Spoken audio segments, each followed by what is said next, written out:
అడిగినా ఈ మధ్య చంద్రబాబు గారు మాటకు ముందే డబ్బులు లేవు, గత ప్రభుత్వం అప్పులు చేసి వెళ్ళింది అంటున్నారు. అప్పులు చేసి వెళ్ళిన మాట వాస్తవం కావచ్చు, కానీ అప్పులు ఉన్నాయి అన్న సంగతి చంద్రబాబు గారికి తెలిసిన విషయమే. తెలిసే కూటమితో జత కట్టారు కాబట్టి ఈరోజు ప్రజలు ఆశలు పెట్టుకున్నారు. బీజేపీ అక్కడ అధికారంలో ఉంది, మీరు కూటమి పెట్టుకున్నారు. 25 ఎంపీలు వాళ్ళకే బుడిగలు చేస్తున్నారు కాబట్టి అక్కడ నుంచి డబ్బులు తెచ్చే బాధ్యత కూడా చంద్రబాబు గారిదే. ఇలా ప్రతిదానికి డబ్బులు లేవు అనకుండా చంద్రబాబు గారు ఏం చేస్తారో, ఎలా చేస్తారో ఏదో ఒకటి చెయ్యాలి. అన్ని పథకాలకు డబ్బులు తీసుకురావాలని కాంగ్రెస్ పార్టీ డిమాండ్ చేస్తుంది. ముందే చెప్పినట్టున్నాం కదా, పిల్లకాలువలన్నీ సముద్రంలో చేరాల్సిందే అని. కలుపుతారా? కలపండి, మోస్ట్ వెల్కమ్. రాష్ట్రాలు కూడా దీన్ని కాపీ చేయడం జరిగింది. ఈరోజు మన భారతదేశంలో ఆయుష్మాన్ భారత్ అయినా, యుఎస్ లాంటి దేశాలైనా ఇలాంటి ఎన్నో ఈ ఆరోగ్యశ్రీ పథకాన్ని కాపీ చేయడం జరిగింది. అలాంటి ఆరోగ్యశ్రీ పథకం ఈరోజు ఏ స్థితిలో ఉందో, ఎంత దుస్థితి ఉందో ఒకసారి గమనించమని కోరుతున్నాం. వీళ్ళు ఈ లేఖలో చెప్పిన ప్రకారము సెప్టెంబర్ 23లో మాకు ఆఖరిన పేమెంట్స్ వచ్చాయి. సెప్టెంబర్ 23 తర్వాత మాకు పేమెంట్స్ రాలేదు. ఈ రోజుటి వరకు అప్పటి నుంచి బకాయిలు వేసుకుంటే స్పెషాలిటీ హాస్పిటల్స్కు సంబంధించే 2500 కోట్ల రూపాయలు ప్రభుత్వం కట్టాల్సి ఉంది. ఇక ప్రైవేట్ హాస్పిటల్స్ అన్నీ కలుపుకుంటే 3000 కోట్ల రూపాయలకు పైగానే బకాయిలు ఉన్నాయి అని అంచనా. మరి ఇంత అద్భుతమైన ఆరోగ్యశ్రీ పథకానికి జగన్మోహన్ రెడ్డి గారు, రాజశేఖర్ రెడ్డి గారు కొడుకయ్యుండి నేను వారసుని అని చెప్పుకుంటూ జగన్మోహన్ రెడ్డి గారు సెప్టెంబర్ 23 తర్వాత ఆరోగ్యశ్రీకి బిల్లులు ఎందుకు కట్టలేదు? జగన్మోహన్ రెడ్డి గారు సమాధానం చెప్పాలి. అసలు రాజశేఖర్ రెడ్డి గారికి ఈ పథకం ఎంత ఇష్టమైన పథకమో జగన్మోహన్ రెడ్డి గారికి తెలియని విషయం కాదు. ఇది మా కుటుంబానికి పర్సనల్గా ఆరోగ్యశ్రీ ఇది డెవలప్ అవుతున్న సమయంలోనే ఇది రాజశేఖర్ రెడ్డి గారికి ఎంత ప్రియమైన పథకమో మా అందరికీ తెలిసిన విషయం. అలాంటిది జగన్మోహన్ రెడ్డి గారు సొంత కొడుకై ఉండి నేనే వారసుని అని చెప్పుకుంటున్నారు కదా. మరి అలాంటప్పుడు రాజశేఖర్ రెడ్డి గారి ఆరోగ్యశ్రీ పథకానికి మీరు బిల్లులు ఎందుకు కట్టలేదో జగన్మోహన్ రెడ్డి గారు సమాధానం చెప్పాలి.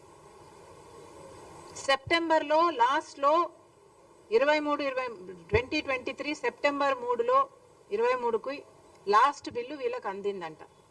దాని తర్వాత మాకు డబ్బులు అందలేదు, మేము ఎలా నడుపుకోవాలి అని వీళ్ళు అడుగుతున్నారు. ఈ రోజుటికి దాదాపు 3000 కోట్ల రూపాయలు వీళ్లకు అప్పులున్నాయి. మరి ఇప్పుడు చంద్రబాబు గారు ముఖ్యమంత్రిగా ఉన్నారు. చంద్రబాబు గారు ఆరోగ్యశ్రీ పథకానికి డబ్బులు ఎందుకు చెల్లించటం లేదు? ఈ అసోసియేషన్స్ వాళ్ళు మీ దగ్గరికి వచ్చి వాళ్ళ గోడు చెప్పుకొని ఆరోగ్యశ్రీ CEO దగ్గరికి వెళ్ళి మల్టిపుల్ టైమ్స్ మా గోడు చెప్పుకున్నా కూడా మమ్మల్ని అర్థం చేసుకున్న పాపాన పోలేదు. ఎన్నిసార్లు మా నివేదికలు ఇచ్చి మేము అలసిపోయాము. ఆ ప్రభుత్వానికి ఈ ప్రభుత్వానికి, రెండు ప్రభుత్వాలకి, అటు జగన్మోహన్ రెడ్డి గారి ప్రభుత్వానికి ఇటు చంద్రబాబు గారి ప్రభుత్వానికి ఇక మేము మా వల్ల కాదు అని వాళ్ళు ఈరోజు అల్టిమేటం ఇవ్వడం జరిగింది. మరి చంద్రబాబు గారిని అడుగుతున్నాం, ఇప్పటికి 2 నెలలు అయింది, మీరు స్వేరింగ్ ఇన్ చేశారు, ముఖ్యమంత్రి అయ్యారు, కూటమి ప్రభుత్వం, మీకు తెలుసు రాష్ట్రానికి ఉన్న ఇబ్బందులన్నీ మీకు తెలుసు. అయినా రాష్ట్ర భవిష్యత్తు నాది బాధ్యత అని మీరు భుజాన వేసుకొని కూటమి ప్రభుత్వం నేను చేయగలను, నాకు 40 ఏళ్ళ ఎక్స్పీరియన్స్ ఉంది అని మీరు చెప్పి అధికారంలోకి వచ్చారు. భవిష్యత్తు బాధ్యత నాది అని మీరు చెప్పి అధికారంలోకి వచ్చారు. మరి కూటమి ప్రభుత్వం మీద అయినప్పుడు, ఎన్డీఏ ప్రభుత్వంలో మీరు ఉన్నప్పుడు ఇక్కడున్న మీ ఎంపీలే కాదు, ఆఖరికి వైసీపీ ఎంపీలు కూడా ఎన్డీఏలోనే ఉన్నారు. అందరూ కలిస్తే 25 మంది ఎంపీలు. బీజేపీ పార్టీ మన ఎంపీలను వాడుకుంటుంది. మరి ఇలాంటప్పుడు మనకేం చేస్తున్నారు వాళ్ళు? మనకు కనీసం ఆరోగ్యశ్రీకి కూడా బిల్లులు ఇచ్చుకోలేని స్థితిలో మనం ఉన్నాము. ఉంటే ఎన్డీఏ ప్రభుత్వం ఏం చేస్తుందో చంద్రబాబు గారు, బీజేపీ పార్టీ సమాధానం చెప్పాలి.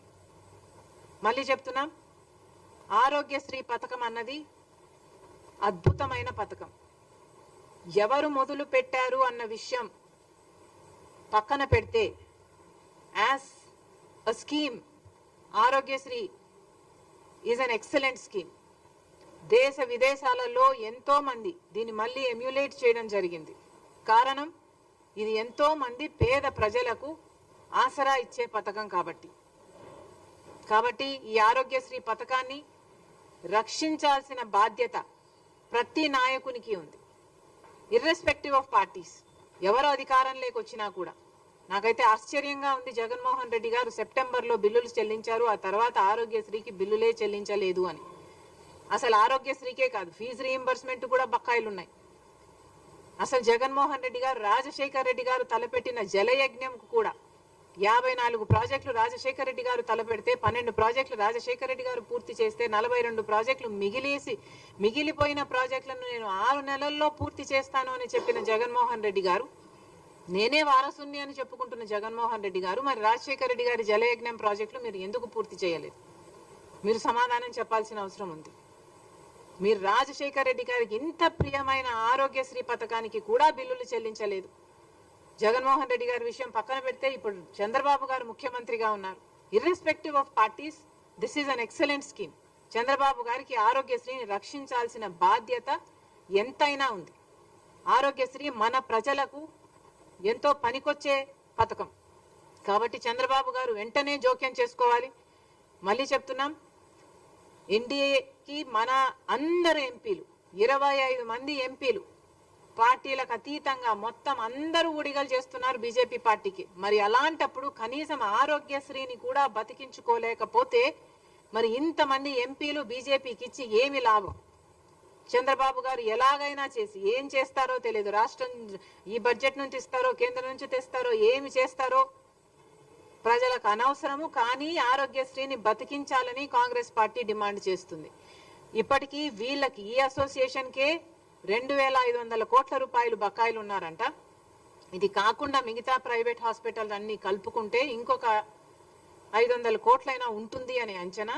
ఆ 3000 కోట్లను చంద్రబాబు గారు ఏ పద్ధతిలో తీరుస్తారు, ఎప్పుడు తీరుస్తారు? వీళ్ళను పిలిపించండి, మాట్లాడండి, వీళ్లకు భరోసా కల్పించండి. కనీసం 15-20% ఇప్పుడు వెంటనే రిలీజ్ చేయండి.